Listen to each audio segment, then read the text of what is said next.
Hey everybody, good morning, good afternoon, good evening. Welcome to Beekeeping for Newbies. Thank you very, very, very, very much for taking the time to listen. I do appreciate you. And as always, feel free to reach out, Jeff at beekeepingfornewbies.com. That's NEWBEES.com.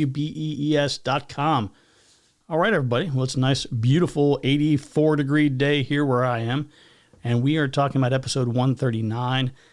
This is going to be all about keeping records, how important they are, all the things you should be keeping track of, a couple of different methods, approaches, things to consider, and all of that good stuff. So before we jump in, I do want to review a couple of things I had on my list that I wanted to share with you. First off is been pulling together some metrics, and as you know, we've moved around a couple times on our hosting providers for the podcast. We did just recently make what should be our last and final move. So hopefully we'll just go back, and it's kind of embarrassing. We're back to the original people again. It's a long story, but that they did a good job for us, I think, in the past, and we're just going to stick with them for now. So we're going to lock that in for about another 1 to 2 years, hopefully, and just keep on with that. But in doing all my calculations and math and adding up everything, we are actually over 500,000 downloads, still ranked in the top 1.5% globally of all podcasts out there. So thank you to all of you for listening and making that possible. It's a big deal, and I appreciate it. And we were also named one of the top 10 beekeeping podcasts by FeedSpot. So that's kind of cool and neat. And again, thank you for everything and for showing up all the time every week and listening and harassing me in the Discord room and all that kind of stuff. Now, one thing I will say that was kind of painful, I did have to go back through every episode and modify some things for ad stuff or whatever. But what was really neat and fun is I got to go through and listen to a bunch of some of the old episodes there. So Ian Stepler, Charlotte Wiggins 2 times, Tara Chapman, Brian from Bees in the D up in Detroit, Dr. Marion Pearson from Mohives KC, Dr. Ozturk down in University of Texas San Antonio, Benny the Beekeeper in Utah, and of course most recently I think Randy Oliver. We're supposed to get Eddie and Tardif on here. We talked to him at the end of the season last year, and he said he would come on, and he said, look, I'm getting ready to go do a fishing trip up in Alaska. And I said, look, man, I'll just meet you there. We'll do the recording up there. It'll kill 2 birds with 1 stone. And that, of course, did not happen. But I do need to follow up with him and see if we can get that lined up. A really cool guy. He's done a lot of really neat things around beekeeping in the Yukon and monitoring and sensors and a specific hive type that he has settled on that works really, really well for those extreme conditions. Really, really cool. Neat fella. Okay, so let's dive in here and talk about record keeping, notes, and I've got a whole lot here. I think that at least a piece of this is going to apply to everybody, even if you just hang out in the backyard and have a couple of bees. I think you'll recognize some benefits here and at least take away a couple of nuggets of information. So remember, if it's not written down, it didn't happen, right? And especially as you it's so weird, man. I like to blame it on age. I'm not that old, but yet I still feel like I don't think it's as much of an age issue as much as it is like an ADD thing. Like that ADHD thing is really wearing me down because I am like Labrador and a squirrel like all the time. There's just like all over the place. But I can't remember. I distinctly remember Phoebe and I doing an inspection a few years ago. And I was like, look, it's only 10 colonies. Like, we can remember this. And she's looking at me. She's like, yeah, no problem.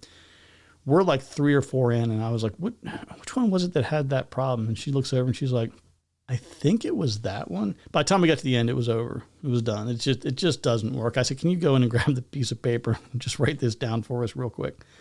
But it's really helpful to spot patterns in behavior, to track brood cycles. Thinking about swarming as an example, this is a big topic that we're talking about right now. Being able to look at historical records and say, hey, I caught a swarm last year on March 30th, or my bees tried to swarm on April 10th. Knowing what happened in the past is going to position you a little bit better to kind of manage how you do things in the future. Also, if you're a person who wants to harvest honey, if you're keeping good records and you're maintaining records on, how much of a honey yield that you had, whether or not you had any losses with those colonies, there's a lot of reasons why it will help you diagnose a lot of different things over time. It's a good long-term thing. You also want to be mindful of things like if you ever use the ELAP program, the Emergency Assistance for Livestock, Honeybees, and Fish, that's going to be pretty critical. You definitely have to have your documentation in order for them. And then, of course, there's always that possibility that maybe somebody from the state comes out to do an inspection, if you have a need for it, like let's say that you suspect that you have American foul brood, you are going to want to report that to your state apiarist. You're going to want to let them know. Very good possibility they may want to come out and take a look. You want to be able to prove to them that you're doing everything in accordance with best practices. You want to be able to show them like, hey, here's all my logs and my records. I think that's going to speak to the quality of beekeeper that you are, the caliber of beekeeper that you are, to prove and show and demonstrate that you take it really seriously. Like if they come out and take a look and you've got 5 colonies and they're like, hey, do you have any kind of notes, anything we can look at to kind of run through? And you go, nah, I don't really do that. They're going to be like, oh, this guy's a joker, right? Or gal, right? You don't want to be a joker. All right, so let's go through and talk about all of the things. Some of this I'm just going to kind of list out because there is a lot of information on here. Other parts of it I'll go into a little bit more detail. And as always, if you have any questions about this, jump into the Discord room. If you go to the Beekeeping for Newbies homepage, there's a link to the Discord room. Jump in there, ask questions. You can always email me, call, text, whatever works best for you. Okay, the one thing that I always put on everything, because I've typically managed multiple locations. Like right now, I have 2 locations, but I'm really only active in one of them. But I'm going to have a location for each apiary, basically, and do it however you want. If you do it digitally, create a directory, inspection notes, and then below that, you're going to have house, home, something like that.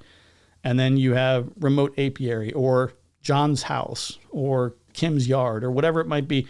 Put some kind of note in there so you know exactly what the location is that you're referring to. From there, you're going to want to make sure that you have some kind of an ID.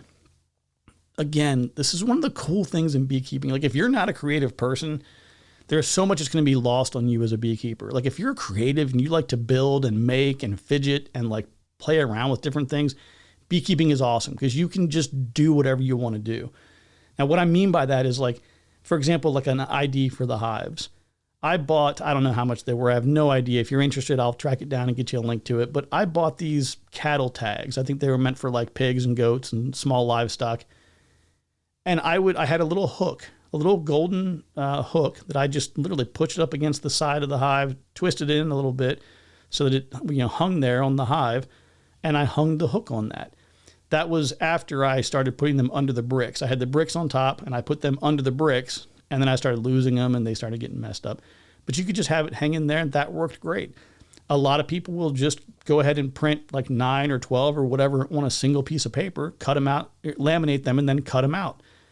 So then you can have a laminated card that you just clip to every single hive. And you go out there and you have all the information about the hive. And what I mean is this is a 2025 hive. You might have a separate one there for your queen. This is a 2025 hive with a 2023 queen in it. Or maybe you have all that information on one card. Or, whatever you want to do, but just have something that identifies that hive so that when you're looking at your notes, the notes here where it says hive 28, that lines up with the one that has the 2 and the 8 on it, right? If you want to spray paint it on, you can do that. The only thing I don't like about that is if you move something and then your 28 ends up somewhere else, that can introduce some confusion. Or if you have to replace a box, then of course you're repainting again. I'd rather just use the cards or whatever, but be creative, come up with something cool that works for you. So clearly we know how important the queen is. So I always look, there's the one abbreviation we've talked about in the past that I use. I use a lot of abbreviations when I do these just because it's easy for me. It's something that Phoebe and I adopted together and it works for us. Come up with your own system, use mine, doesn't matter. But we would put like EOQ, eyes on queen. We saw the queen during that inspection, EOQ. But again, we're tracking the queen. How does she look, right? When I say how does she look, I mean, we don't have the ability to sense the pheromones and sense what a, air quotes, high quality queen would smell like from a pheromone standpoint. But you can see her. There is somebody I don't even know if I should repeat it because I don't want to get busted. I've already gotten busted before for some of the things I say. But what did somebody say? Yeah, I can't say it. But somebody said something really funny in the Discord room in reference to a bee who he had named Judy. But she was a large and very healthy queen, and she just looked good. She was moving around well. All of her body parts were intact. Everything was in place. There was no deformity, no issues that were, obvious to a person. But that's great to physically look at her. But more importantly, I want you to look at the frames. I want you to look for good brood patterns. because the queen is going to lay where there is open space. So her genetics should be in those workers, and those workers should then be aligning things in a way that allows for the brood to be in the middle, food resources on the edge. You're going to have a little bit of honey in the corners sometimes, but document what you're seeing on the frame, how you're seeing it. Document royal jelly. So the royal jelly is what these young larvae are going to get fed for the first couple of days of their lives. Document how much royal jelly you see in your brood, in your open brood. If there's only a little tiny bit, you may have some nutritional deficiencies within the hive, the area. There just may be a lack of certain nutrients and things that they may need. We're looking for the presence of any cells. Do you see any queen? Well, they're all going to be queen cells, but swarm, supersedure, emergency cells, do you see any of that? I like to try to get a rough count on frames of brood. When I say a frame of brood, I generally refer to it as both sides.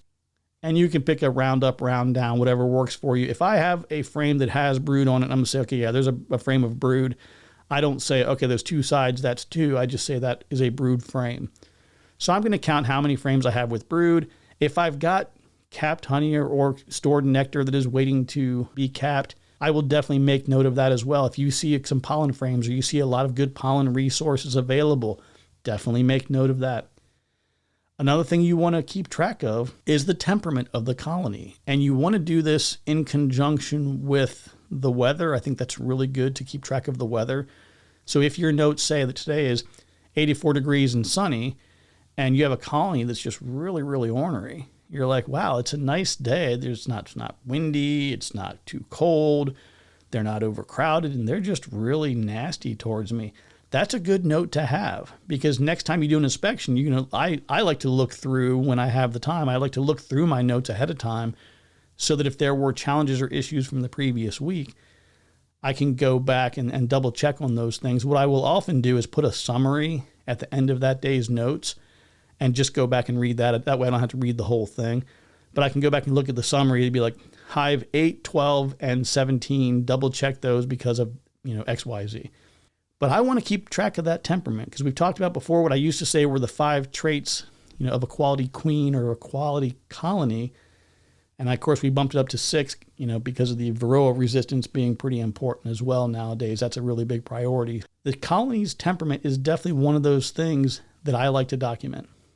We absolutely positively want to be documenting mite treatments when we're doing mite washes.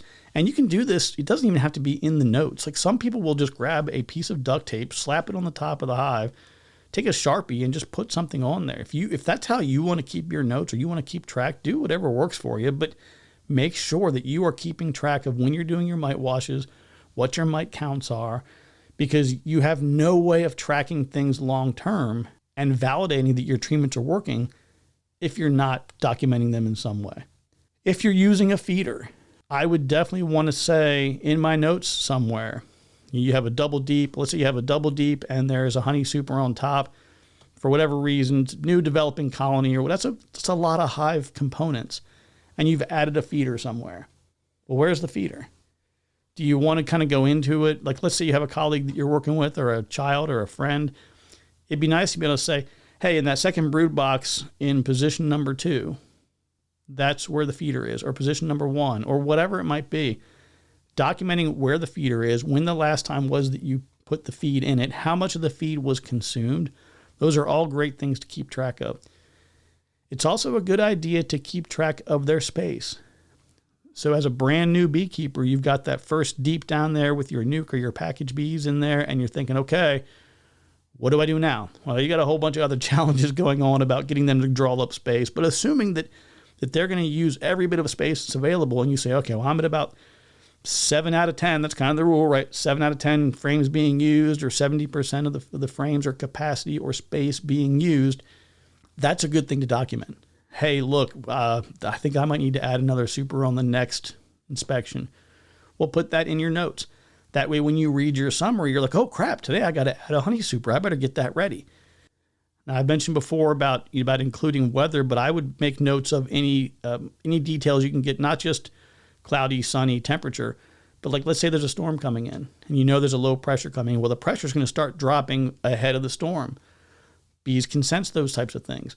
That may impact their behavior. So try to keep track of as much as you can. And we're going to talk about some apps and things later on today, but there are apps that will automatically track all of that for you. So as you're clicking, the notes and you're adding things in for your inspection, it's tracking all that data real time, which is kind of a cool little feature. Now, anything that is an IPM or health related issue, if you see anything that gives you an indication of maybe deformed wing virus, or maybe you see an excessive amount of hive beetle or wax moth, foul brood, chalk brood, anything in there that's going on that is a red flag or a concern, you absolutely have to be marking not only what you observe. You have your phone. Everybody pretty much has a phone, embedded on the side of their body or in their hand somewhere or whatever.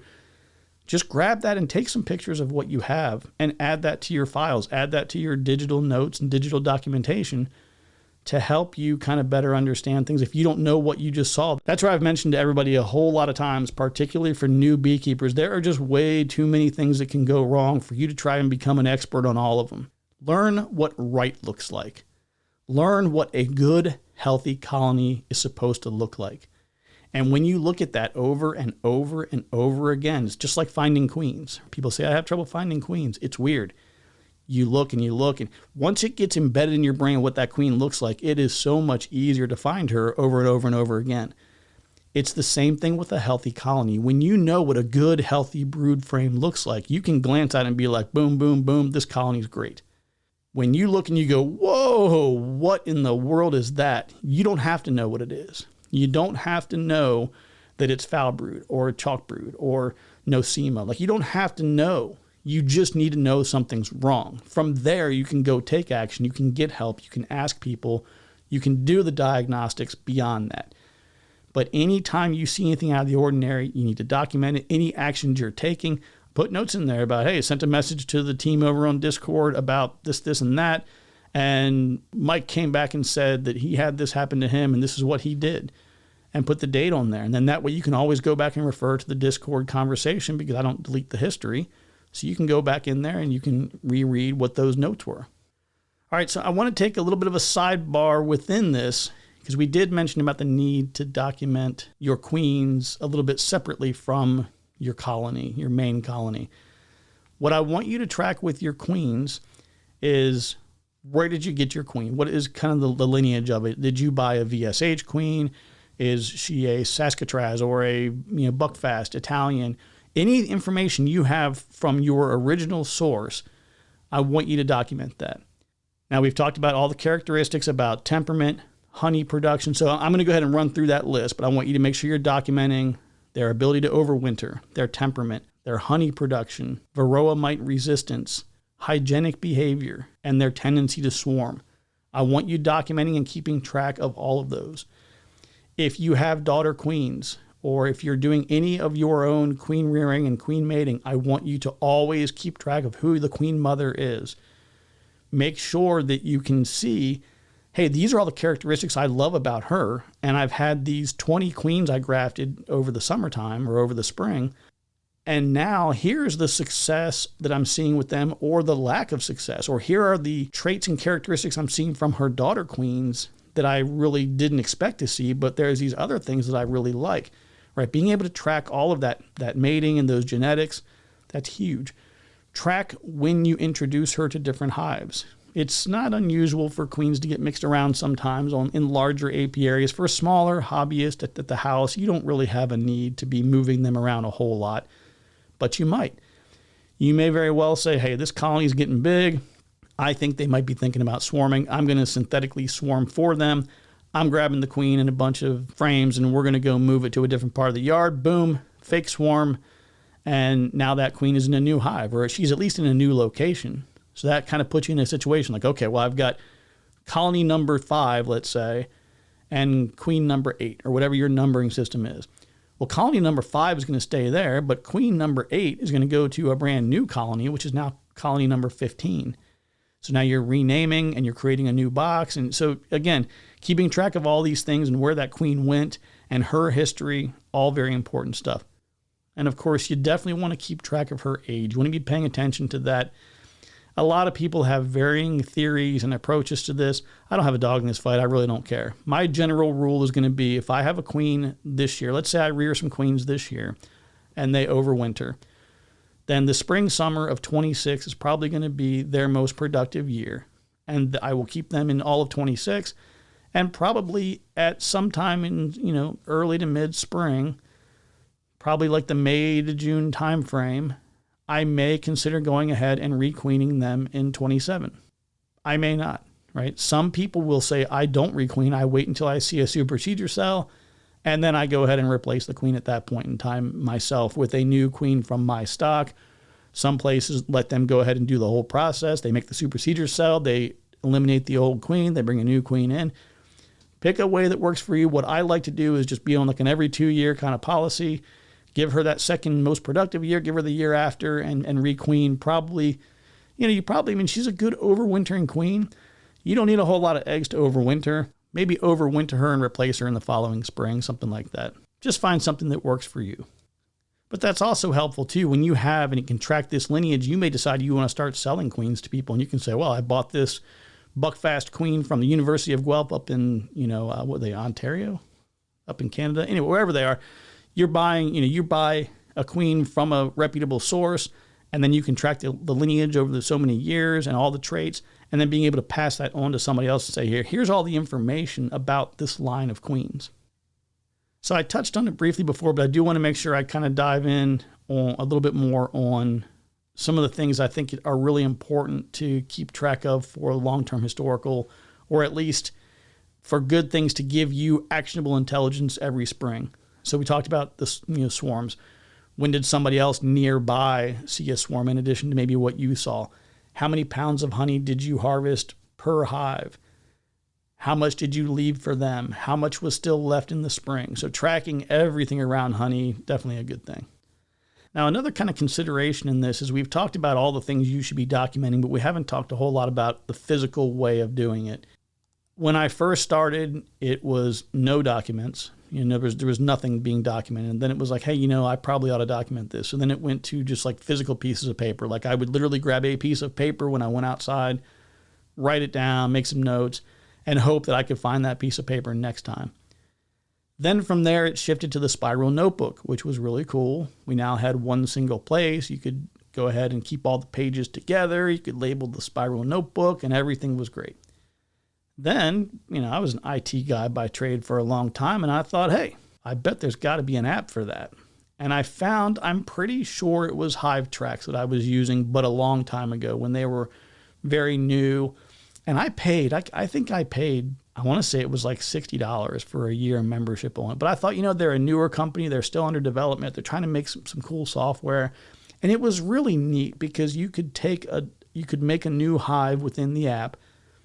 And then you could add hive bodies to it. You could go down to the individual frame. Like you could make frame level notes within this app.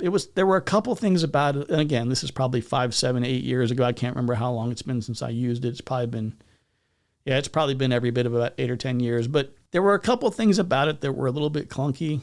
I know they've gotten a lot better. Like I said, I know that they integrate some weather data and some GPS mapping things. And you can actually, if you're managing a really large apiary or you have a lot of bees on pollination, there's a lot of reasons why something like that could be really, really useful.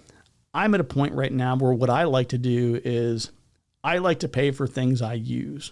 So like there's a couple of different software packages and things that they're free to use.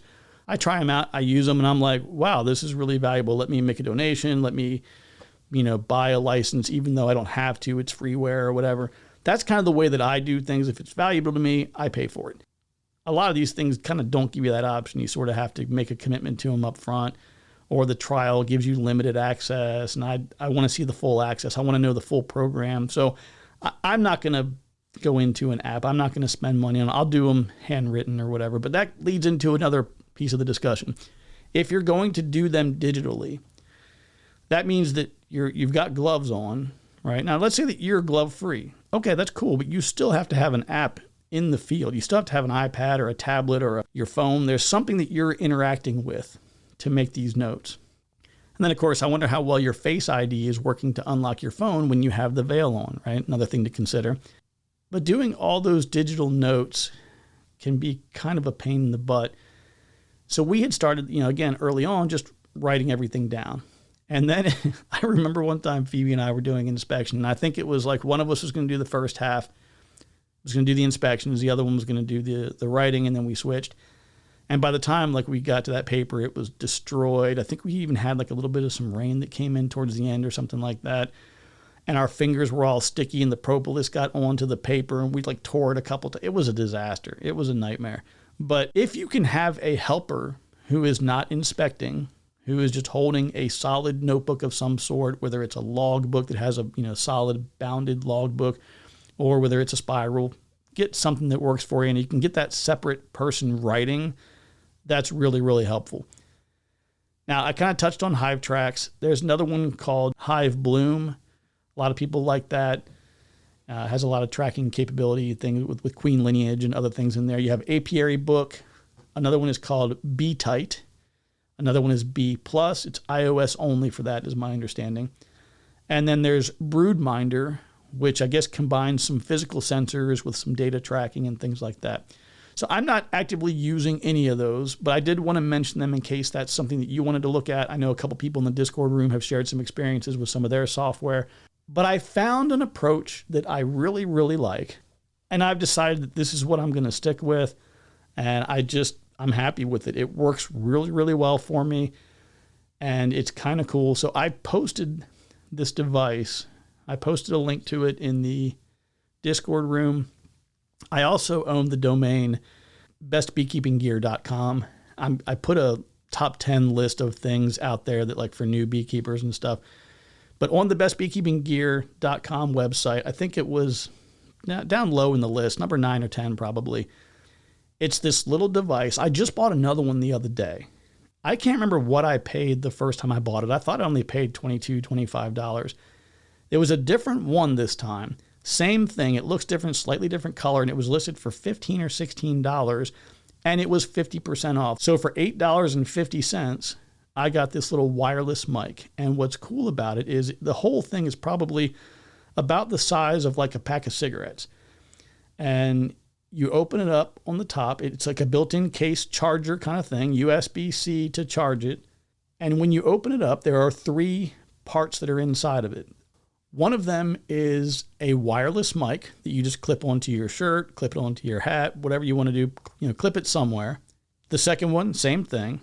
The third one is a USB-C or Lightning port, depending on which one you want to get. They have both options. Adapter that you just plug into your phone. Now, what I do is I'm using iOS iPhone, so I have the one with the Lightning port. I plug it into the Lightning port. I turn it on. That's the other part. When I first bought it, for whatever reason, I didn't figure this whole thing out. Plugging it into your phone turns on that transmitter device, basically. I guess that would be the receiver. You actually have to turn on, I thought, I'm ashamed to admit this, I thought when I took it out of the case, it would automatically come on like an AirPod does. It didn't. So I hooked it on, and I'm doing all these things, and I'm like, this thing's a piece of junk, it won't work. And then I looked on the side, and I saw this magical button that is the power button. So anyway, make sure you turn it on. But when you turn it on, you plug it into your phone, it's going to sync up. And from there, I just launched the voice memo app on the iPhone.